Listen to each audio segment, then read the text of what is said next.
बोलना, चुप क्यों है? ताई, मुझे पता है कि तू मुझसे नाराज है।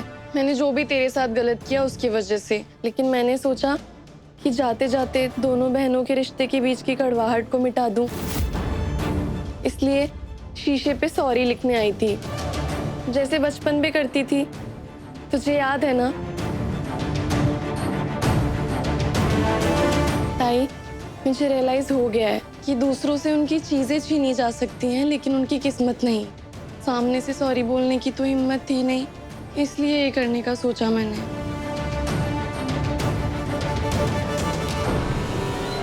परी,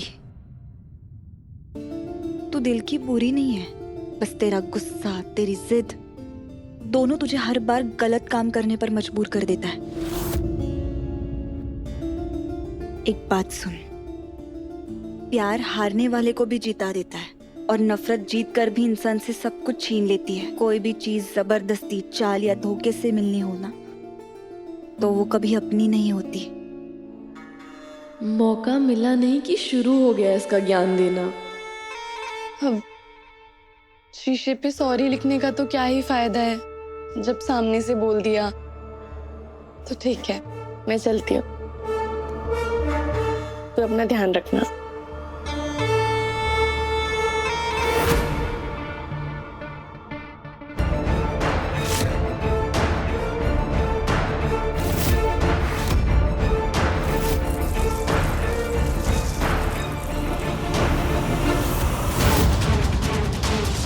इसकी वापस नीचे जाने का इंतजार करना होगा, तभी उस बैग को ले पाऊंगी।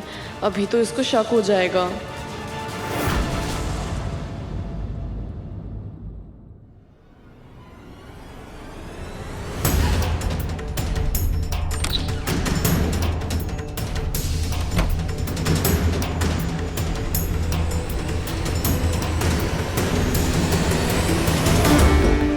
अक्का साहब ने चाबियां लेकर मेरे कंधों से बहुत बड़ा भार उतार दिया, वरना हर 2 मिनट में मेरा ध्यान चाबियों पर ही था।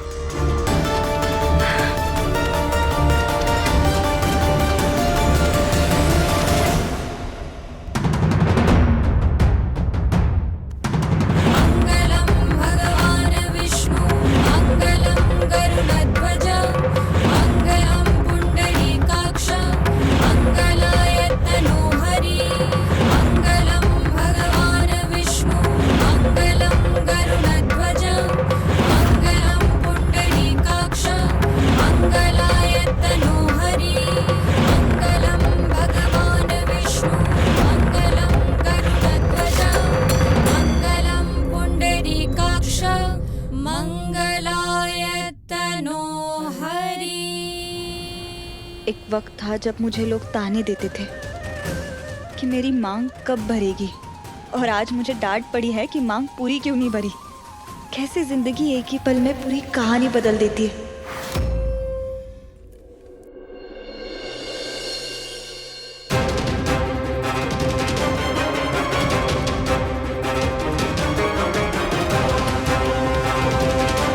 सब ठीक? सिंदूरा, तन्वी को कहना सारे के सारे गहने ले आए। बिना पूजा किए गहनों को तिजोरी में रखना अशुभ होता है। पहले पूजा करेंगे, फिर हम गहनों को तिजोरी में रखेंगे। ये लो।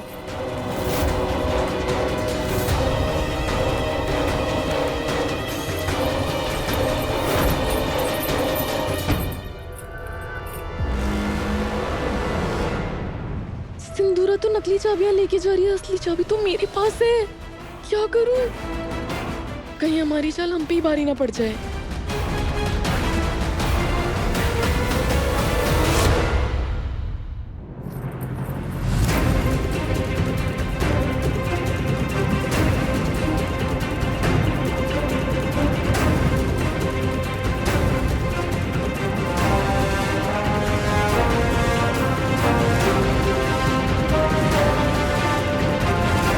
हे भगवान, मुझे कैसे भी करके सिंदूरा के तन्वी के कमरे में पहुंचने से पहले ये चाबी की अदला बदली करनी पड़ेगी।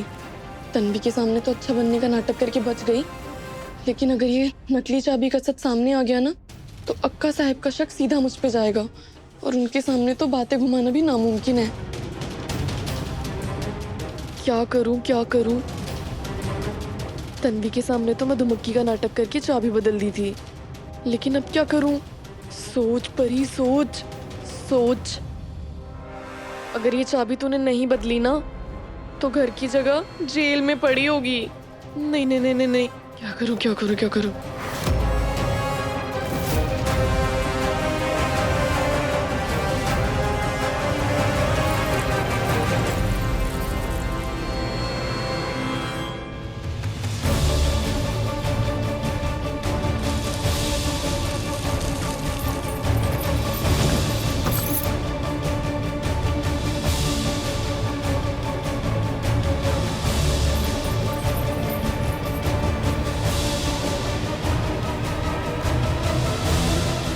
देवा, आज तो बचा लिया, वरना तो मेरे हाथ पैर ही टूट जाते।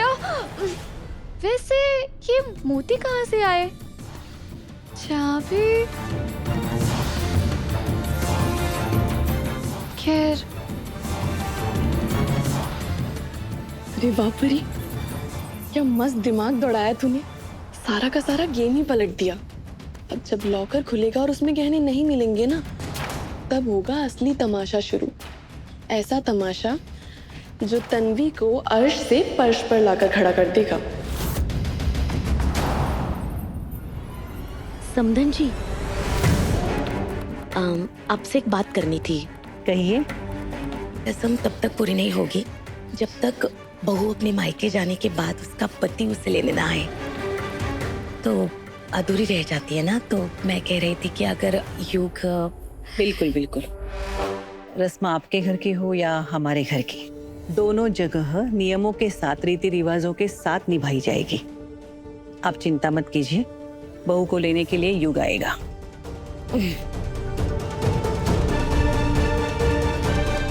जिस रिश्ते को मैं कुछ नहीं मानता हूँ, फिर भी सब लोग मुझे उस रिश्ते को निभाने के लिए बार बार पुश कर रहे हैं। आखिर ऐसा क्यों? 30 के पार होने के बाद मेरे मांग में सिंदूर भरा है, इसीलिए इसकी कीमत सबसे ज्यादा मैं समझती हूँ। मैं अपने सिंदूर की लाज कभी कम नहीं होने दूंगी। अगर इस रिश्ते की नींव सच पे जुड़ी है तो मैं इस झूठ से उसे कमजोर नहीं होने दूंगी। चाहे युग मुझे अपनाए या ना अपनाए, चाहे पूरी दुनिया मेरे खिलाफ हो जाए, मैं अपने संस्कार नहीं बदलूंगी। हमेशा सच का रास्ता चुनूंगी।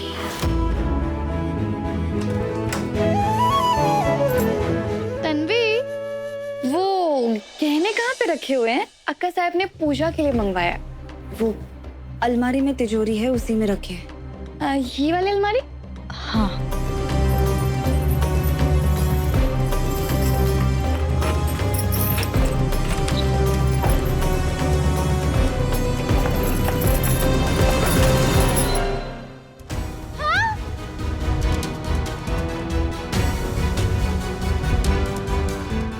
क्या हुआ?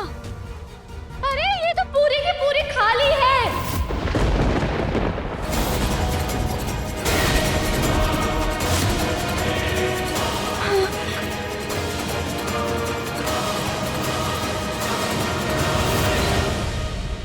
हवा में उड़ गए क्या गहने बहुरानी? अक्का साहब, मुझे कुछ समझ नहीं आ रहा। मैंने खुद अपनी हाथों से एक एक गहना देख कर रखा था। मैं झूठ नहीं बोल रही। देखा वैष्णवी, कल तुमने जिस लड़की के हाथ में परिवार की इज्जत, परिवार का भरोसा, परिवार की चाबियां सौंपी थी, उसने एक दिन में सब मिट्टी में मिला दिया। सिर्फ उम्र बड़ी होने से समझ बड़ी नहीं होती है। अक्का साहब, चाबियां जब तक मेरे पास थी मैंने अच्छे से संभाला।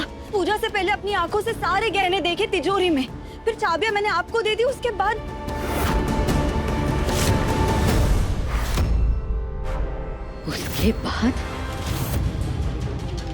उसके बाद का क्या मतलब? कहना क्या चाहती हो तुम? तुम सीधा सीधा हम पर इल्जाम लगा रही हो। हे भगवान, ये कैसा दिन देखना पड़ रहा है हमें इस घर में। अपने ही घर में हमें चोर ठहराया जा रहा है।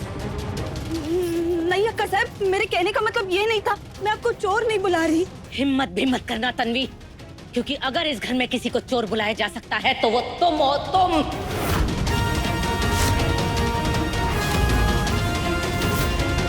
जिसके हाथ में चाबी थी, शक भी उसी पर होना चाहिए।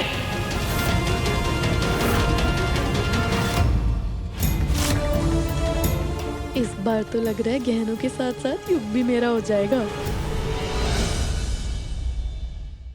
दिन में सपने देखना बंद कर।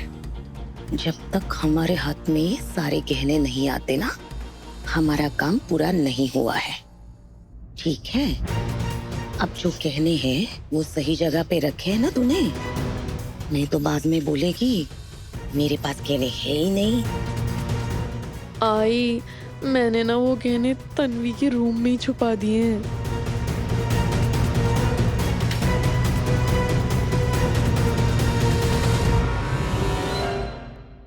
बुरा लग रहा है तुम्हें? लगेगा भी। जिस इंसान ने सोने का ढेर सिर्फ दुकान के शीशे के उस पार देखा हो, अगर अचानक उसके हाथ में खजाना आ जाए तो उसकी नीयत फिसलते देर नहीं लगती। और अब तुम कह रही हो कि तुम्हें इस चोरी के बारे में कुछ मालूम ही नहीं है। यही मौका है। सबकी नजरें तन्वी पे टिकी हुई है। अब हम गहने लेकर यहाँ से उड़नछू हो जाते हैं। अगर किसी के हाथ में गहने लगे ना तो वाट लग जाएगी, हम हाथ मलते रह जाएंगे।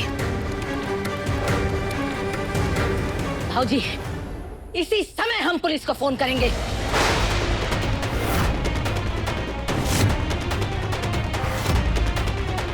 इसी समय दूध का दूध और पानी का पानी हो जाने दीजिए। पुलिस की क्या जरूरत है? अगर आपको लगता है गहने मैंने छिपाए हैं तो तलाशी ले लीजिए। चलिए मेरे साथ और कमरे की तलाशी ले लीजिए।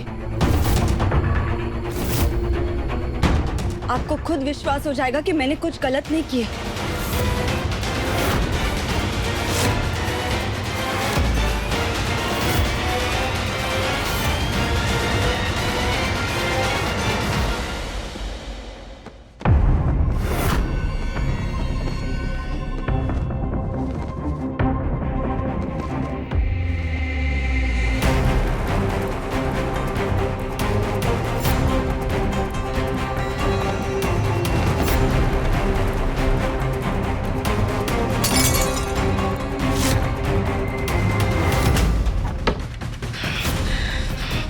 हमसे मेहनत करवाने की बजाय तुम खुद क्यों नहीं बता देती कि तुमने चोरी के गहने कहाँ छुपाए हैं?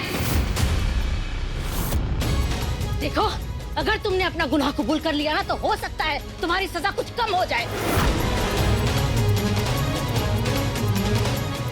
मेरा विश्वास कीजिए। विश्वास?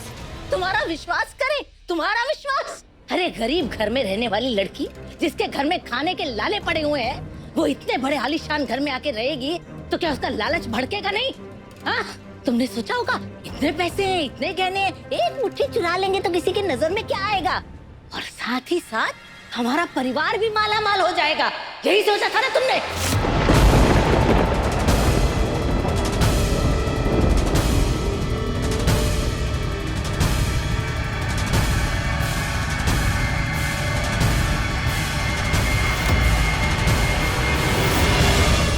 बहू, कई बार इंसान अनजाने में भूल कर बैठता है। अगर तुमने ऐसी कुछ गलती कर दी है तो बता दो, क्योंकि ये सरपोतदार खानदान की इज्जत का सवाल है बहू।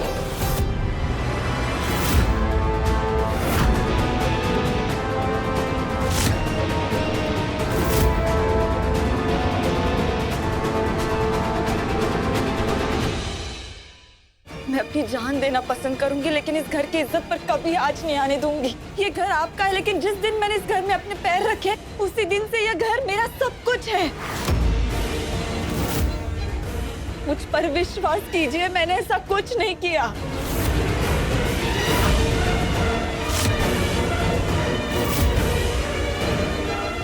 तो आंसू बहाकर झूठा इंसान सच्चा नहीं बन जाता है तन्वी। उफ।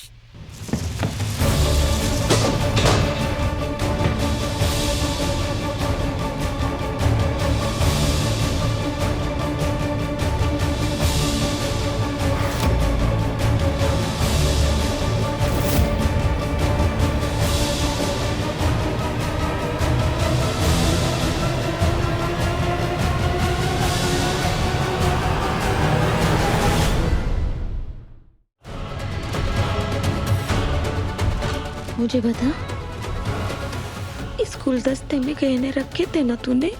हाँ, इसी में छुपाए थे, पर कहाँ गए पता नहीं, दिख भी नहीं रहे हैं। अंबाबाई की कसम अक्का साहब, मैंने गहने कहीं नहीं छुपाए। मैं मानती हूँ मैंने जिंदगी में कभी इतना पैसा, कभी इतना सोना नहीं देखा। मैं बहुत ही छोटे और गरीब घर से आई हूँ, लेकिन जिस घर ने मुझे नाम दिया, उसी घर के साथ मैं धोखा नहीं कर सकती। वाह वाह वाह, क्या बात। जय हो जय हो जय हो, माता जी की जय हो। कितनी भोली है, कितनी मासूम है, चंचल, शीतल, निर्मल, कोमल। हमारे तो शब्द ही खत्म हो गए तुम्हारा बखान करते करते। अपने इन्हीं झूठे गुणों की चमक से 30 के पार होते हुए भी तुमने हमारे युग को फंसाया। ये तो अच्छा हुआ कि अंबाबाई की कृपा से हमारा व्योम तुम्हारे चंगुल से बच गया। अच्छा हुआ कि हमारे व्योम की शादी तुम्हारे साथ नहीं हुई। चोरनी कहीं की। अक्का साहब आप चुप! बीच में मत बोलो युग। इसने कैसे सबको बोतल में उतारा है। जब ये नई नई आई थी तो किसी को इसकी शक्ल भी पसंद नहीं थी, लेकिन अब देखो घर का हर इंसान इसके ऊपर भरोसा करता है। इसने 2 आंसू बहाए, इत्तेफाक से इसने तुम्हारी जान बचा ली, तो ये सबके लिए देवी बन गई। वैष्णवी ने अपने खानदानी कंगन दे दिए तुम्हें, घर की तिजोरी की चाबी दे दी तुम्हें। यही तरकीब लगाई थी ना तुमने कि सबकी भरोसेमंद बन जाओ और फिर चुपचाप मौका देख के सारे घर के जेवर चुरा के यहाँ से उड़ जाओ, है ना?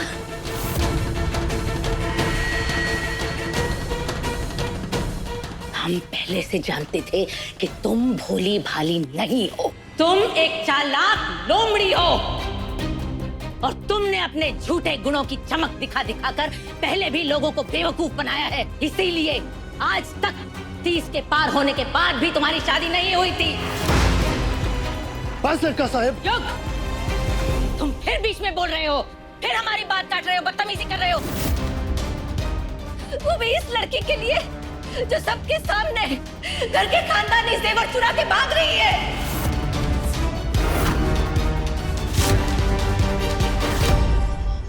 जब मेरी आंखों के सामने गलत हो रहा हो और जब किसी इनोसेंट पर इल्जाम लग रहा हो ना अक्का साहब, तो मैं चुप नहीं बैठ सकता। वाह भाऊजी, वाह वैष्णवी, आज हमें पता चला कि इस घर में बड़ी होने के नाते क्या इज्जत है हमारी। आज हमारी इस परिवार में कोई इज्जत नहीं रही। ये बच्चा जो हमारी आंखों के सामने पैदा हुआ, जिसने अपने लिए एक कदम भी कभी नहीं उठाया, वो इस बाहर वाली लड़की के लिए हमसे ऊंची आवाज में बात कर रहा है।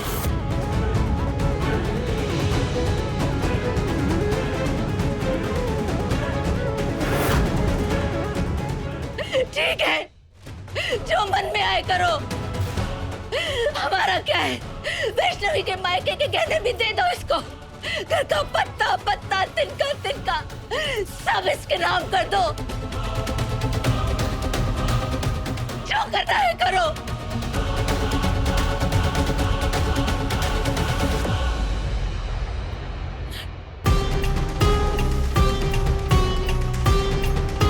चलो। हाँ हाँ।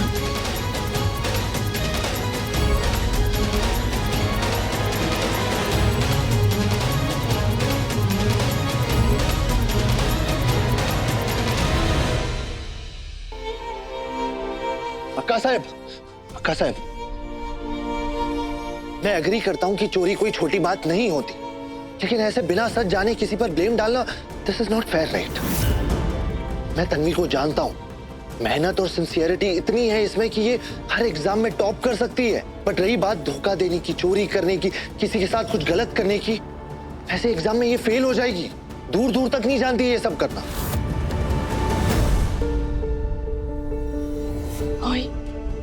ये युग तो पूरा का पूरा चोरों का गुलाम बन गया है इस तन्वी का। एंड तो क्या हुआ अगर ये मिडिल क्लास फैमिली में बिलोंग करती है? व्हाट्स द बिग डील अगर ये उम्र में बड़ी है तो? इसका मतलब ये थोड़ी ना है ना कि आप सबकी इजी टारगेट बन जाएगी। और आप लोग सोचो तो सही, ये सरपोतार खानदान की बहू है, क्या जरूरत है इसे चोरी करने की? मतलब आप सबने माना है इसे, राइट? आपने खुद अपने हाथों से इसे कंगन दिए, तिजोरी की चाबी दी थी, फिर ये चोरी क्यों करी? क्या जरूरत है इसे चोरी करने की? और हाँ, अगर इसे पैसों की जरूरत होगी तो ये खुद आके मुझसे पूछेगी, और मुझे ये पता है कि ये अपनी सेल्फ रिस्पेक्ट के साथ कभी खिलवाड़ नहीं करेगी। इसने चोरी नहीं किया ना, I am sure about it.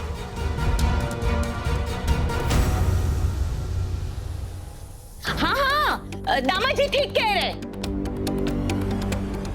क्या है ना कि अब तक आपके घर का मामला था इसलिए मैं चुप थी, लेकिन अब नहीं। मेरी तन्वी ऐसा कुछ भी काम नहीं कर सकती। अरे सोने के दुकान में गहने देखकर घबरा जाती है लड़की, ये क्या चोरी करेगी?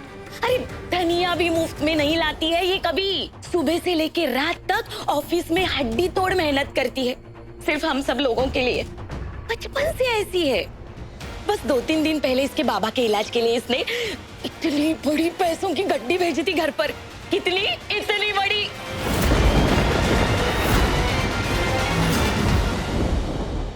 पैसे?